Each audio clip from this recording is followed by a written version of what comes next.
Hello प्यारे बच्चों, कैसे हैं आप सब। आई होप कि आप सब बहुत बढ़िया हैं। बच्चों, इससे पहले मैंने इसका पार्ट 1 मतलब 1 से 20 तक के क्वेश्चन को समझाया है आपको बहुत बढ़िया तरीके से। आज हम इस वीडियो में 20 से 21 से 40 तक के क्वेश्चन को देखेंगे। इस वीडियो में आप बने रहें, कंप्लीट वीडियो देखें, हर एक क्वेश्चन को अच्छे से आसानी से समझ सकते हैं।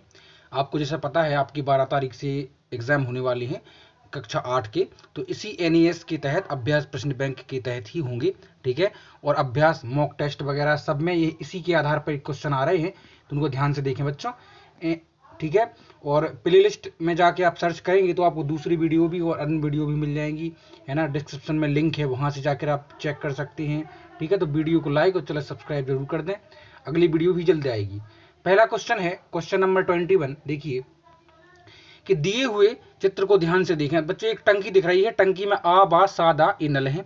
ठीक है, अब ये बताना है कि कौन से दो नल जो हैं आप वो एक समान धार में पानी छोड़ेंगे, मतलब एक जैसी स्पीड में, ना ज्यादा ना कम, एक जैसे। ठीक है, तो बच्चों मैं आपको बताऊं इसमें से आंसर नंबर जो बा है और सो सा है। देखिए एक लाइन में है, देखो मैं आपको थोड़ा बड़ा करके दिखाता हूं। जो नल बा और नल सा ये एक लाइन में है ना, बिल्कुल। ठीक है बच्चों, ये देखो बिल्कुल एक लाइन में है इस तरह से। तो इन दोनों में जो इनका प्रवाह जो होगा ना वो बिल्कुल एक जैसा होगा। तो इसका सही आंसर है बा और सा, यानी जो ऑप्शन नंबर ए है ये बिल्कुल सही है। ठीक है, अगला है किसी चाकू को अगर हमें घिसना है तो किस पर घिसेंगे, ठीक है, जिससे वो सही हो जाए, उसकी धार बन जाए। तो देखो ऑप्शन दिए गए हैं 4, इसका सही आंसर हो जाएगा आपका पत्थर पे। पत्थर पे यदि हम किसी चाकू को घिसेंगे तो उसकी धार सही हो जाएगी। अगर कांच पे घिसेंगे तो उसमें से घर्षण ही पैदा नहीं होगा, है ना, फ्रिक्शन नहीं लगेगा, तो उसकी धार कहां से बनेगी। तो इसका सही आंसर हो जाएगा पत्थर, यानी ए। अगला है 23वां कि भारी ट्रक के टायर बड़े और चौड़े क्यों होते हैं। तो बच्चों सतह अगर चौड़ी हो जाए तो दबाव कम हो जाता है, दाब यानी वजन कम हो जाता है। जैसे मैं आपको एक एग्जांपल के तौर पे समझाना चाहता हूं, यदि आप एक कील या एक पिन या एक कील पे खड़े होना चाहते हैं तो नहीं हो सकते, क्योंकि कील जो है आपके पैर में लग जाएगी। ठीक है, आर पार भी हो सकती है। लेकिन वैसे ही आप कीले नुकीली कीलों को 100 किलो को अगर खड़ा कर दें एक साथ में, अब उन कीलों पर अगर कोई व्यक्ति खड़ा होना चाहे तो आराम से हो सकता है। क्यों, अभी सतह जो थी कील की एक बहुत पतली थी, छोटी थी। अब लेकिन सतह जो है वो बड़ी हो गई, मतलब पैर जो है पूरा अब किलो ही किलो पे रखा है, तो अब क्या हो गया, जो दाब हो गया ना, ऊपर का दबाव वो कम हो गया, इसलिए अब वो कील जो है पैर में नहीं घुसेगी, क्योंकि जो दबाव है सभी ने बराबर बराबर बांट लिया, सभी कीलों ने। अभी एक कील पे था। ठीक है, आई होप कि आप समझ गए होंगे। तो इसका सही आंसर है बच्चों, जो भारी ट्रक का वाहन होता है उसके बड़े और टायर चौड़े इसलिए होते हैं दाब को कम करने के लिए। ऑप्शन नंबर ए अब बिल्कुल सही आंसर है। ठीक है, क्वेश्चन नंबर 24 है बाल्टी में रंग भरा हुआ है। सोनू खाली पिचकारी के सरा बाल्टी में डुबाकर पिचकारी को छोड़ देता है, तो देखता है कि रंग पिचकारी से भर गया। ऐसा क्यों होता है। तो बच्चों ये सब होता है आपका, मैं बताऊं आपको, ये सब होता है वायुमंडलीय दाब के कारण। किसके कारण, वायुमंडलीय दाब के कारण ही ऐसा होता है। वायु का भी दबाव रहता है हमारी इस प्रकृति पे, हम पर भी वायु का दबाव है, लेकिन एक्चुअली में होता क्या है कि हम तो इसमें घुल मिल गए हैं। ठीक है, वायुमंडल में यदि कोई एलियन आए तो वो यहाँ सर्वाइव नहीं कर सकता, क्योंकि उसको वायुमंडलीय दबाव महसूस होगा। ठीक है, अगला है 4 बर्तन दिए गए हैं बच्चों। 4 बर्तन में आपको बताना है किसमें जल का दबाव है सबसे कम पड़ेगा सतह पर, किस पे, सतह पर, किसकी, बर्तन की। देखो बच्चों याद रखना, जिसका सतह कम, मैंने आपको इससे पहले वाले क्वेश्चन में समझाया कि सतह कम हो, है ना, ऊपर से ज्यादा फोर्स लग रहा हो तो उस पर ज्यादा दबाव पड़ेगा। तो ऑप्शन नंबर जो आपका, अच्छा इसमें क्या करना है कि सतह के अनुसार जमाना है, सबसे ज्यादा दबाव किसमें लगेगा। तो बच्चों सबसे ज्यादा दबाव लगेगा इसकी सतह कम है, फिर लगेगा आपका ए वाला, फिर लगेगा ए वाला, और ये लगेगा ए वाला। तो इसका मतलब हो जाएगा आपका, ठीक है, दा बा, तो दा बा आसा, ये हो जाएगा आपका आंसर। ठीक है, बी। अगला क्वेश्चन है क्या, देखिए अगला क्वेश्चन कहा गया है कोई व्यक्ति पैराशूट से नीचे की ओर आता है तो ये कौन सी घटना के कारण होता है। तो बच्चों यह गुरुत्वाकर्षण बल के कारण होता है, क्योंकि गुरुत्वाकर्षण बल ही हमें नीचे की ओर खींचता है। तो इसका आंसर हो जाएगा ऑप्शन नंबर बी। ठीक है, निम्नलिखित में से कौन सा प्रभाव वन उन्मूलन के कारण होता है। वन उन्मूलन मतलब होता है बच्चों क्या, वनों की कटाई। तो वन उन्मूलन के कारण नहीं होता, तो इसका ऑप्शन नंबर सी जो है ना वो बिल्कुल सही आंसर है। क्यों, क्योंकि ऑप्शन नंबर सी आपसे कहा गया ऑक्सीजन की मात्रा का बढ़ना। तो पेड़ कटेंगे तो ऑक्सीजन की मात्रा बढ़ेगी नहीं बल्कि घटेगी, इसलिए जो सी ऑप्शन है बिल्कुल सही आंसर है कि ऑक्सीजन की मात्रा का बढ़ना इसका कारण नहीं है। ठीक है, मैं ऑक्सीजन के विभिन्न कार्यों को नियंत्रित करता हूं, मैं कौन हूं। तो बच्चों जो कोशिका का केंद्रक होता है वो जो है पूरी कोशिका को नियंत्रित करता है, कोशिका केंद्रक। ठीक है, ऑप्शन नंबर बी। अगला है नाइट्रोजन चक्र के दौरान वायुमंडल में नाइट्रोजन की मात्रा बढ़ जाती है। क्या हो जाती है? देखो बच्चों, ना तो एटम का विनाश होता है, ना तो एटम कोई जन्म लेता है, सृजन होता है। ठीक है, ये एक थ्योरी है। तो इस हिसाब से हम ये समझ सकते हैं कि इसका सही आंसर हो जाएगा स्थिर रहती है, ऑप्शन नंबर डी है, 29 का ऑप्शन नंबर डी वो बिल्कुल सही हो जाएगा आपका। अगला है किसी रेशे का ऊन के साथ मिलाकर कालीन या गलीचा बनाया जाता है, किसके द्वारा? तो बच्चों ये आंसर है आपका रेयॉन के द्वारा। रेयॉन एक कैसा है? संश्लेषित रेशा है। कालीन, ऊन और रेयॉन को मिला के कालीन या गलीचा बनाया जाता है। अगला है कौन सा समूह संश्लेषित रेशों का है? संश्लेषित रेशे बच्चे होते हैं क्या? जो मानव के द्वारा बनाई जाती है, मानव निर्मित रेशा।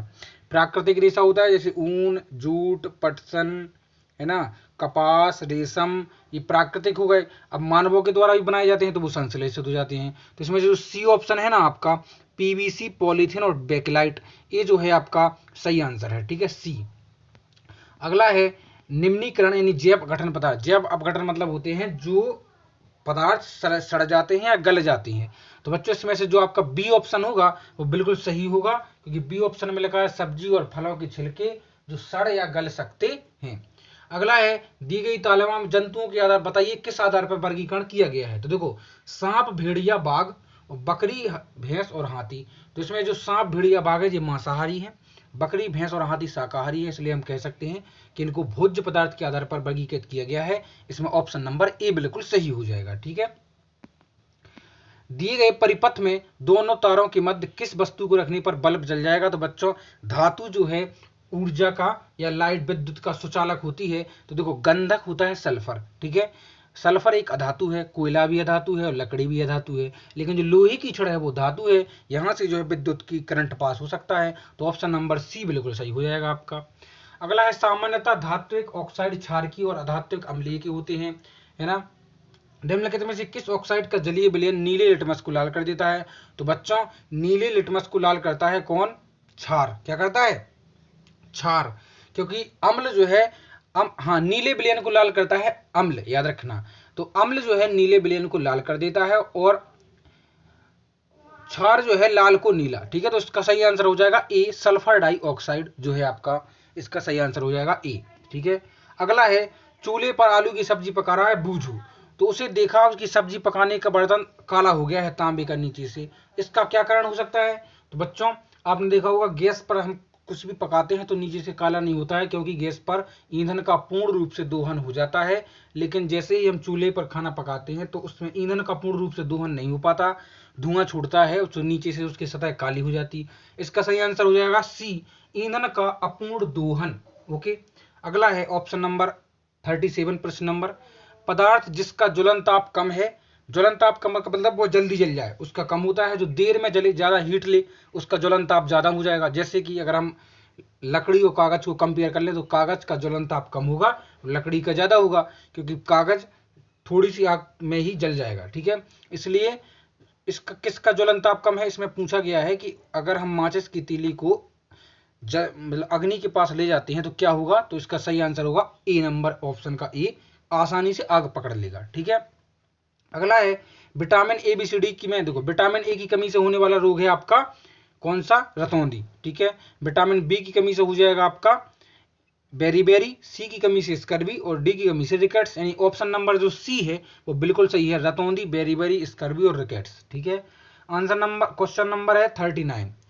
अधातुओं के दैनिक जीवन में उपयोग एवं उनके नाम का सही मिलान कीजिए। देखो, वह अधातु पहले में है, वह अधातु जो हमारे जीवन के लिए आवश्यक है और हमें सभी सजीव श्वसन के लिए, तो उसका सही आंसर है ऑक्सीजन। यानी पहले का तो डी आना है।